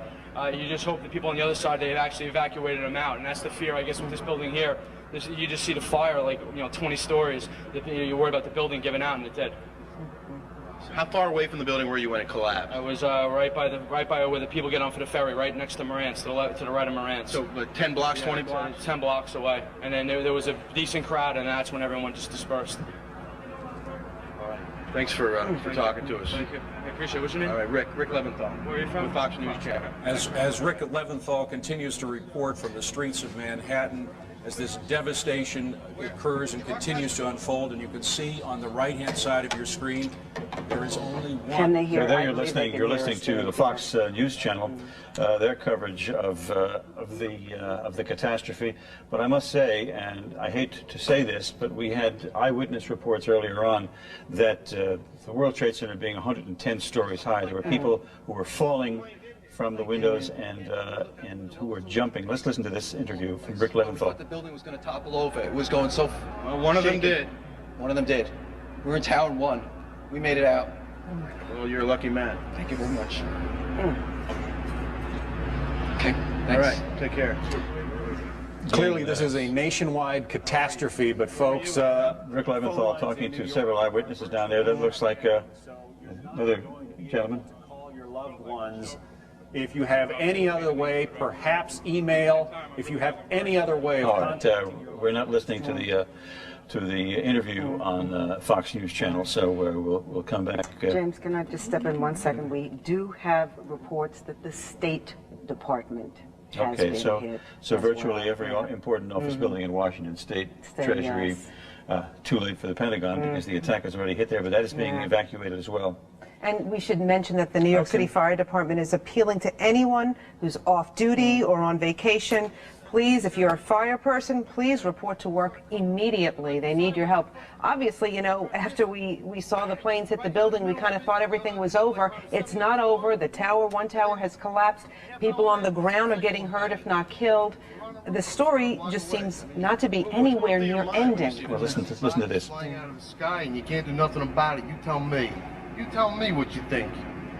I mean, my heart's in my mouth. I mean, I pray for these people. There's no words to describe what's going on out there. I mean, you see bodies just coming a half hour later, still coming out of the goddamn sky. Devastating. Devastating. I can't imagine anything worse than this. There's got to be... I can't imagine. Everybody on the plane must have died. The floor, I got friends of mine on 104th floor, friends on other buildings. I just spoke to one of my friends a half hour prior to that, getting ready to go upstairs to go to work. It's devastating. I mean, I've seen a lot of construction accidents. I've seen a lot of bad things happen. Never seen a jet fall out of the sky into a building, no less once, but twice. Devastating. I want to bring into the conversation. We'll just add to what that gentleman said, that there is reason to feel that way, because he mentioned that the plane must have been fully occupied. We're told that there were 158 passengers and a crew of 9 or 10 aboard that plane, so that's just for openers, a number of people killed. And again, we've had eyewitnesses telling us that people were falling from the upper floors, were jumping out the upper floors in apparent panic. So it is, by any stretch of the imagination, a terrible, terrible tragedy. We're also told that an organization that calls itself the Democratic Front for the Liberation of Palestine is claiming responsibility. Now, do you wonder if they have any connection to Osama bin Laden? I've heard that they don't. I don't know. I don't know I've never if heard that's of that been outfit confirmed. before. Right. Have you heard? I've never heard of that outfit before either, but I wonder if they have any... Front for, yes. Right. No, the name is familiar. I have heard the name mentioned before. But I believe they don't have any connection to Osama bin Laden. But you know what? This is all unconfirmed right now. I think what goes through your mind is, how did this slip past the FBI? How did this slip past the FBI? With all these different attacks in 2 different states. As you can imagine, Ralph, as you can imagine, there's a pretty frenzied scene out here just a few moments ago. I'd say about 20 minutes ago. We're not sure exactly what it was. We have not confirmed it, but something either exploded or fell off the side of the one building that was attacked and caused a massive plume of smoke. As we turn left, you can see there's a trucks go by that they are spitting off smoke. These were the emergency trucks and ambulances that were near the building at the time that had happened. At that point, it wasn't so much of a frenzied scenario because people were walking away from the building. This entire region has been cordoned off, and people who are working in nearby buildings were told to leave and evacuate the area for obvious reasons, for safety concerns. When that second plume of smoke came up from the ground area, people started running. People were covered in soot. There were people with blood on their shirts, rips in their shirts, and at this point, looking up at the top of the building, at a rate of about 1 every 5 minutes, you see people that are jumping from the top of the building. It is an absolutely harrowing scene at this point. Police officials told us to evacuate the area that we were in. We moved about 2 blocks further, but the scene is very, very similar. Plumes of smoke all around the area, and people not exactly sure what's going on. All the telephone lines are jammed up as people are trying to communicate, not just police to other people, but folks who saw what happened, trying to communicate loved ones and let them know that they're safe. So it's a very hectic situation at this point. As we gather more information and we're sure we're settled where we're supposed to stop, we'll get back to you, because at this point, police are still not sure where we should be. And as you can see, a lot of police activity. They're trying to move the media to a safe area so we can do proper reporting and let everybody know exactly what's going on. For now, back to you. Walter, have they given you any indication? I'm sorry, he can't hear me. All right. We simply do not know who has been hurt and what casualties might have occurred, which is the information that we are. I want you to take a look at what's happening right now. That is a live picture. That's a live picture too. That's World Trade Center 2 has just collapsed. That's the second of the towers to collapse.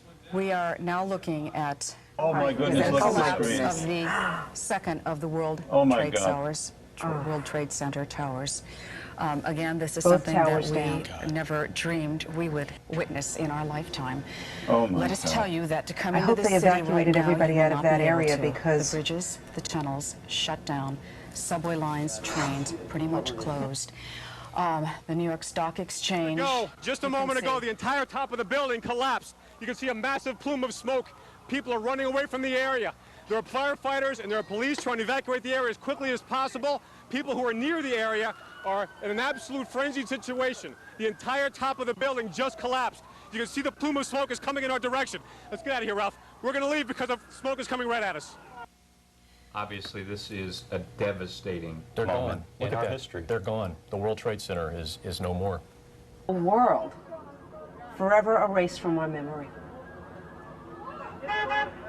No, I think it will always be in our memory, that's for sure, but definitely erased from our skies. This is just unbelievable.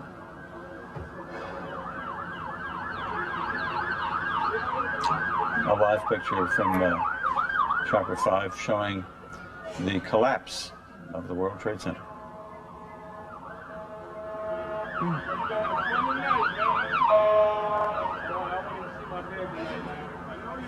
What do we do now? Mr. Jaffe, but what do we do now? And you said I shouldn't be angry, and maybe I shouldn't, but I am very, very angry by this, and we shouldn't let it shut us down. No. But this is a tremendous impact on our lives. Where do we go from here? What should we do? How do we respond?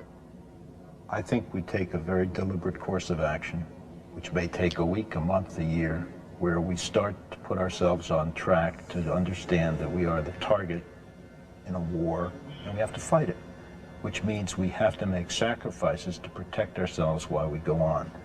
And we have to dedicate some resources that we haven't so that this type of thing doesn't. This picture is surreal.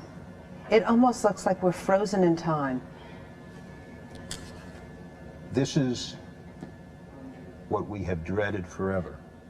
We went through 40 years after the war with our not having any real domestic violence.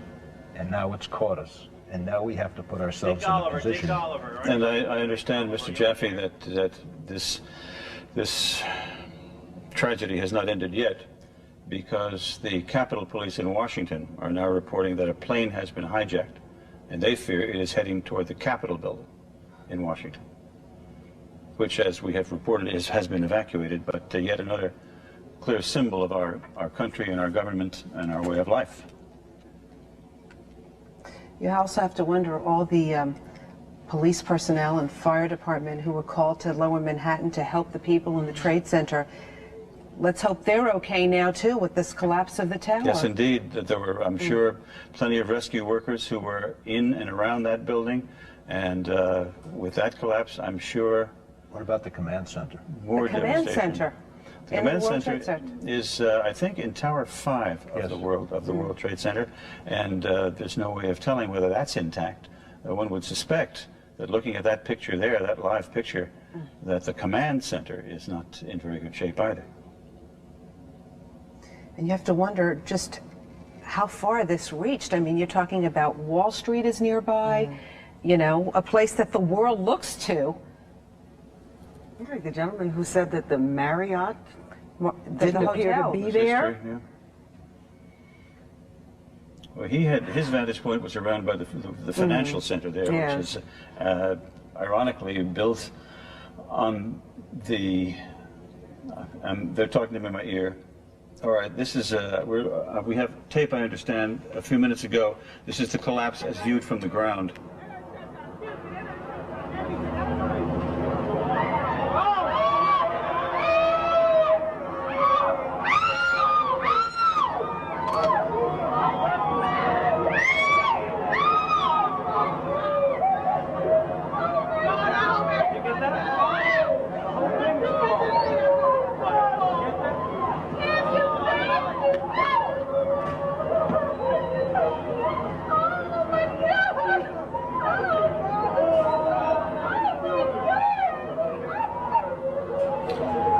That picture just a few moments ago, you heard the people reacting in terror and horror as the World Trade Center simply collapsed. And apparently it is not over. Again, to repeat, we have a report from the Capitol Police that another plane has been hijacked, and they are afraid that that plane is heading for the Capitol building, which, along with any other important building in Washington, has been evacuated. And just to tell you, if you are outside the island of Manhattan, don't try to come in today. There's no way you can get in, and people are streaming out as quickly as possible. Well, I believe bridges and tunnels have all been closed, and certainly any subway station that goes through the World Trade Center. Does that mean, as well, I would guess that anybody who is in Manhattan now will be walking, if they can. Dick Oliver reported from near the Brooklyn Bridge before that that people were streaming across the bridge toward Brooklyn, but nobody coming back in. I'm surprised that the Brooklyn Bridge has not been closed. I think well, maybe to pedestrians, you know. I'm sure that they closed the Midtown Tunnel, and they closed the other bridges across the East River, and of course the Hudson River crossings as well. And again, to repeat, there is no plane taking off in America today as a consequence of this unbelievable terrorist act. Mario Bosques has gone to Beth Israel Hospital downtown. Mario, are you there? All right, Mario, at Beth Israel Hospital downtown, where some of the victims of this terrible tragedy are being taken. You would imagine that, my goodness, the carnage must be unbelievable. Deaths may number in the thousands. I mean, the World Trade Center is the largest office building in this city, simply collapsed. You fear to even make an attempt at defining the enormity of this tragedy. I mean, not only the people in the tower, the people on the ground now you have to be concerned about. Sure, as you mentioned before, rescue workers there when the building collapsed some time after the initial crash.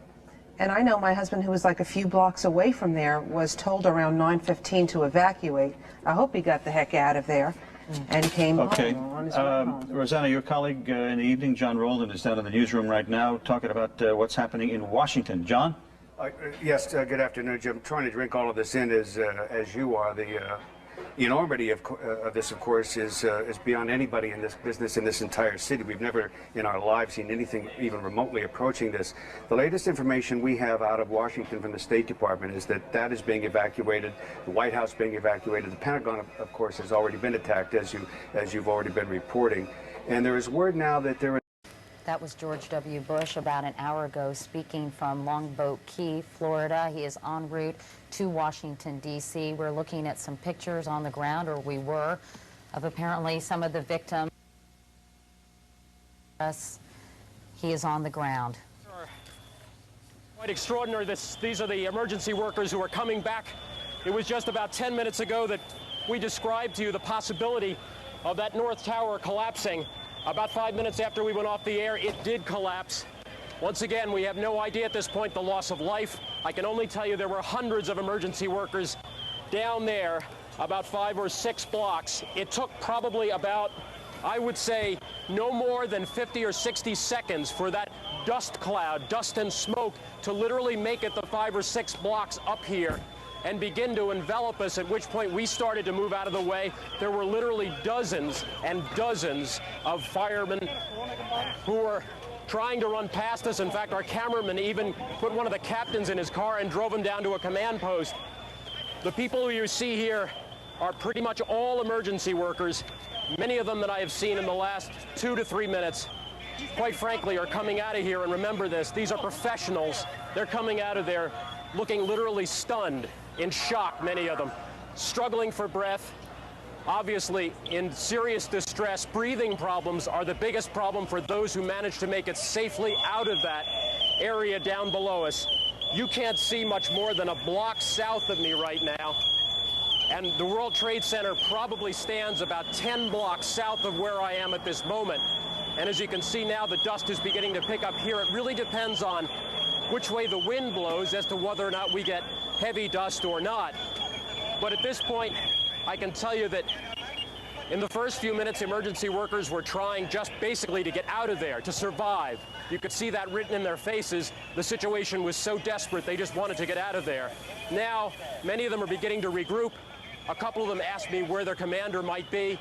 They're trying to get together and go back in there and try to take care of the people who obviously are in serious trouble. There's no other way to describe it. The language here, at times, if I slip into language which seems a little melodramatic, forgive me, but this is a circumstance which is very, very difficult to describe in many ways without sounding melodramatic. Certainly in more than 20 years of covering horrific events, this is something that I've never seen before.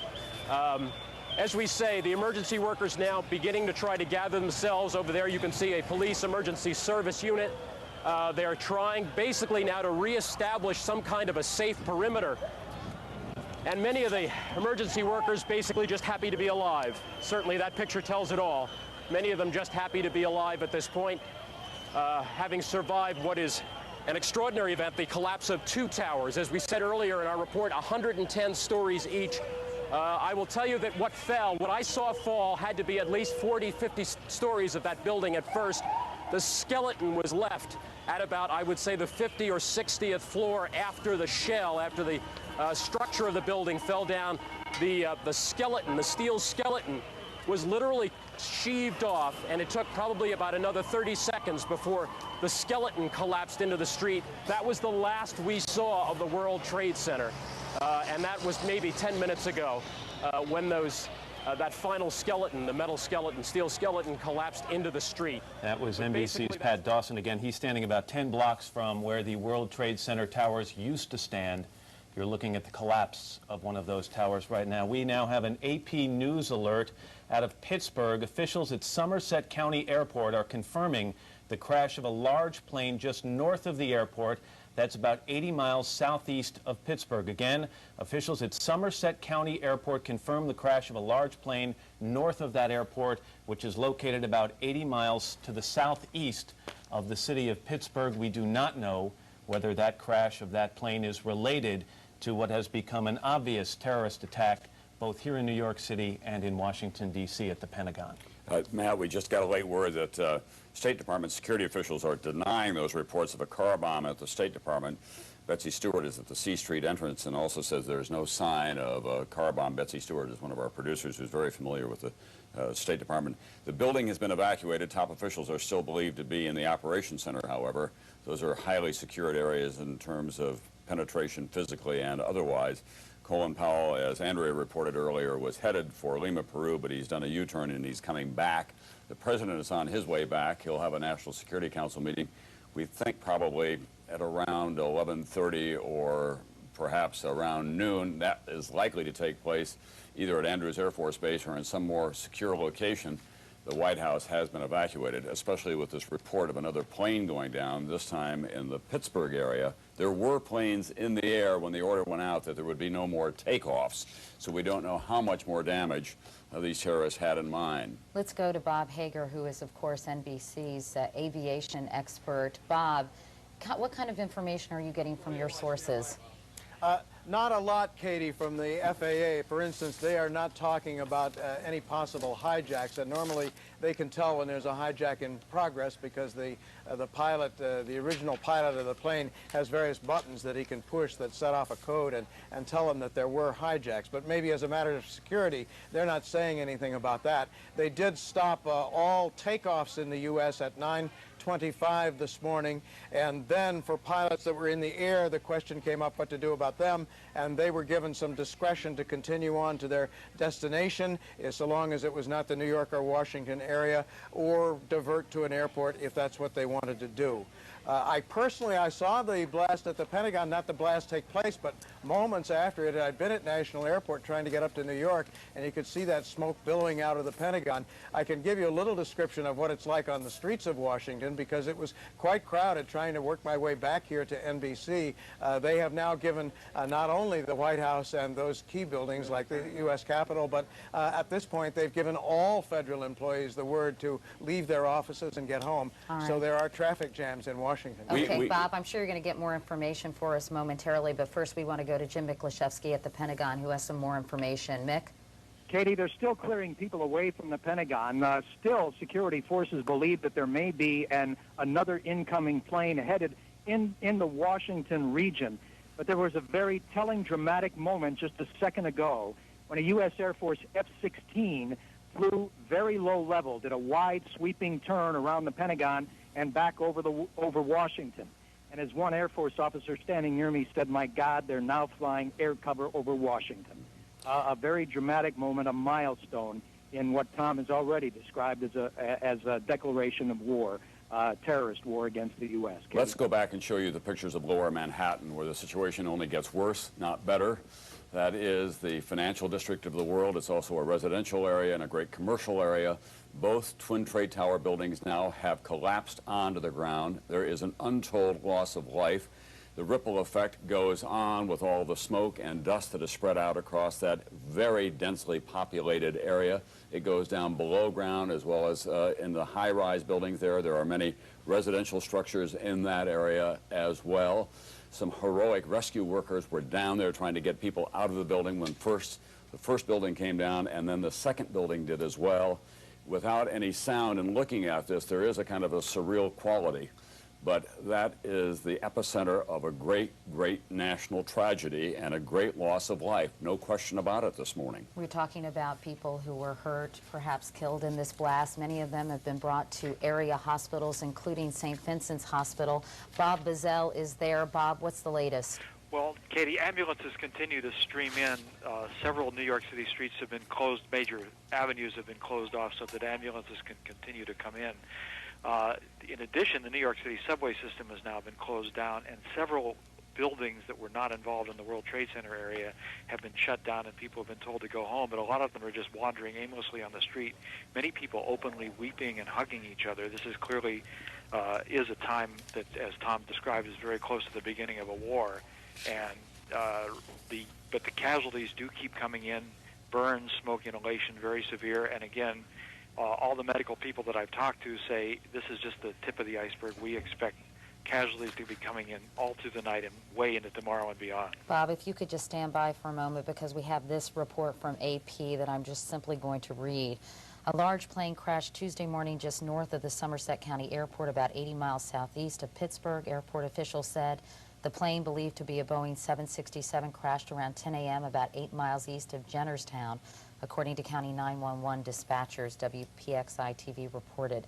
The crash came the same morning the terrorists crashed 2 planes into the World Trade Center in New York City, and the twin 110-story towers collapsed. Explosions also rocked the Pentagon and the State Department, although that was refuted moments ago, and spread fear across the nation. There was no other immediate details on the Pennsylvania crash, and it was not clear whether the crash was related to the others. Again, that was a report, a bulletin that was just issued by the Associated Press. You know what is so stunning about all of this, Matt and Katie, is that there has been no indication whatsoever that this very carefully coordinated massive attack was going to occur. There's been a complete intelligence failure here.